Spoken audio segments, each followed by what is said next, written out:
Hi, hello everybody. So this is the video dealing with section 10.3, geometric sequences in series. Now, just as a reminder, let's take a look at what a sequence is again that we saw before.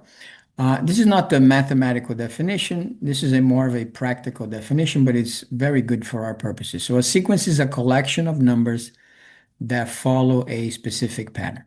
So before we talked about arithmetic sequences, and in arithmetic sequences, the sequence, and we are only interested in numerical sequences, and it's a sequence where each term after the first differs from the previous or from the next by a fixed amount, and that fixed amount is called the common difference. So here's an example of a arithmetic sequence 3, 6, 9, 12, 15, and you can possibly guess the next digits 18, 21, 24. This is called a arithmetic sequence because the difference between adjacent terms is this constant amount or common difference, which in this case happens to be 3. All right, so arithmetic sequence. Now, a geometric sequence is almost the same, almost identical. Now, the definition is right here. It's a sequence in which each term after the first is obtained by multiplying the preceding by a constant amount, non-zero, obviously, because otherwise everything is zero. And that constant amount is going to be called the common ratio. So here's an example of a geometric sequence, 1, 5, 25, and 125, and so on and so forth.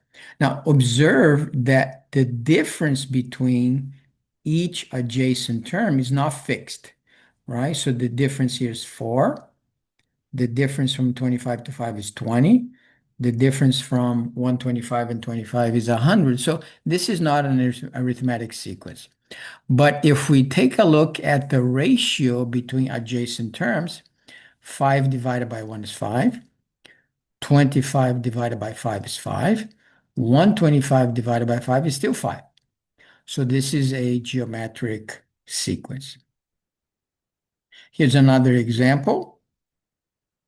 Okay. Positive 9, negative 3, 1, negative 1/3, 1, 9. And the ratio here is negative 1/3. So how do we obtain the ratio? We get any current term and we divide by the previous. So for example, let's say I want to do these two. 1/9 divided by negative 1/3. Right, so we have to know how to divide fractions, right? Multiply by the reciprocal of that. And we get negative 3/9, and we simplify by 3, and we get negative 1/3. So it seems like the ratio holds. Now, you can check any two adjacent terms, and it should be the same. So for example, let's try the first and the second. Now, negative 3 divided by 9 is obviously this, which is obviously negative 1/3. So the ratio is fixed, and this is a geometric sequence. So let's take a look at example 1. These are very basic examples, typical question that you may be asked. Write the first 6 terms of the geometric sequence with the first term 6 and common ratio 1/3. Maybe let's change it to 1/2. We already talked about 1/3. And instead of 6, let's just do 4. Okay, it's very much the same. So I want to find a 1, a 2, a 3, and a 4, and you could find the rest. So the definition of a geometric sequence is that each term after the first is obtained by multiplying that first or the previous by the ratio. So in this case, A1 is 6. A2 is going to be 6 times the ratio. Okay. A3 is going to be the previous times the ratio. A4 is going to be the previous times the ratio. And so on and so forth. Okay. And then you could check, right? The ratio here is 1/2. The ratio here is 1/2 And the ratio here is still 1/2, right? You can check. It's 3/4 divided by 3/2. 3/4 times reciprocal, right? 2/3, 2/4, simplify 1/2. So if the ratio holds, then this is a geometric sequence. So the terms of these sequence, at least the first four, 6, 3, 3/2, 3/4, and so on and so forth. Okay. Now, what if we wanted to find, just like the arithmetic sequence, what if we wanted to find the generic uh, term? If we're asked, find the 172 term of this geometric sequence. So here's the formula.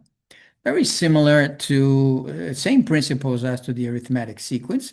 The generic term is an, which is the first times the ratio raised to n minus 1. Okay, and you have to be a little careful on the calculator because there may be a situation where, the calculator may not show the correct value because the calculator might show the answer in exponential form or scientific notation form. Okay, so let's take a look at simple examples here. First, find the 8 term. So I'm looking for A8 of the geometric sequence whose first term is -4. So A1 is -4 and whose ratio is -2. So the ratio is -2 and I'm looking for the 8 term. So this is 8 minus 1. So all I have to do is -4 -2 to the 7th power. Now you have to do this according to PEMDAS, okay? So you have to make sure that you don't mess it up. If you have a graphing calculator, it's very easy. Just do 4 times -2 raised to the 7th, and you'll get your answer. So in this case, it's -512. However, if you do not, you have to make sure that you follow PEMDAS and you have to do the -2 to the 7th first. Okay? Now, in the second example, I say find the 12th term of a sequence whose first term is this and the ratio is 1/4. And I say leave the answer as a fraction. So this is probably what you're going to get on the exam. So I'm asked to find A12. Now, it's always the first term, which in this case is -2/3, times 1/4 to the 12 minus 1. So you have to be kind of careful. Now, if you do this on the calculator, and I'm going to do it now for you to see, the calculator is going to give you a decimal. We don't want the decimal. Okay, so let me put this thing this way. So clear this. So I'm going to do -2 divided by 3 times parentheses 1/4 raised to the 11th. Now look what the calculator is going to give you. Calculator, first of all, so it's going calculator gives you this crazy number in scientific notation form.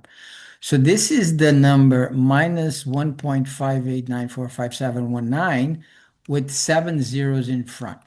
We certainly do not want that. So you cannot write this answer right here because if you do, you're going to forfeit most of your points on an exam. So you have to do it a different way. So what's the different way? Okay. So I'm going to leave the -2/3. I know this is 1 to the 11 and 4 to the 11. Obviously, 1 to the 11 is just 1. So I have -2, 3, and I have to find what 4 to the 11th is. So this, the calculator can do a good job on, even though it's a very large number, but it's doable. So 41, 94, 304. So 41, 94, 304. So 41, 94, 304. It's divisible by 2, so I have to simplify this and this by 2. So I'm going to divide that by 2. And then I have to multiply, you see here, 3 times that number, and I'm going to have to multiply this by 3. And this is the answer that I have to write over here. All right. What is the answer again? 6291. 6291, 456. 456, and there's a 1 here. Now, this is the answer that we want. Okay, so when you're doing problems like this, you cannot give us the answer in scientific notation form, exponential form, decimal form. It has to be in fractional form. Okay, the reason for that is a decimal may not be accurate, and this fraction that you see in front of you is accurate. Okay, obviously, I guess you can tweak the calculator to give you the answer as a fraction and be done with it. You just type in the number -2/3 times 1/4 to the 11, and you should get the answer in decimal form. But if not, you do it, manually as I did. So this is the first part of the video where we covered basically just what a geometric series is or sequence, and we find the general term. In the next section, we're going to go advance it one step, and we're going to present you a different formula.